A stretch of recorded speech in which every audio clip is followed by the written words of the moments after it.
Ребята, я побывала на немецком кастинге-шоу «Голос». Салям, дуслар, аркадашлар. Я считаю, что эта история должна быть услышана, потому что еще год назад я даже не могла подумать, что это произойдет со мной.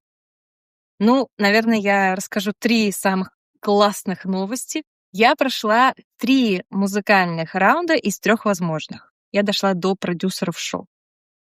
Вторая классная новость, офигенная, я считаю. На каждом раунде я пела татарскую народную песню. И на каждом раунде люди, немцы, и не только, жители Евросоюза, они услышали татарскую речь, они услышали про Татарстан и немножко узнали, кто такие татары. Я посчитала, и это было не меньше 50 человек.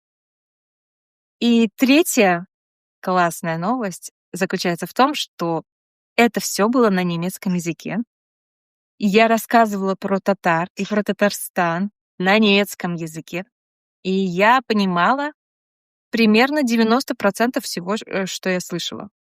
Учитывая то, что я учу немецкий язык 1,5 года, для меня это очень крутой результат. Если вам интересно, что было внутри кастинга и как он проходил, то пишите в комментариях, я запишу 2 видео.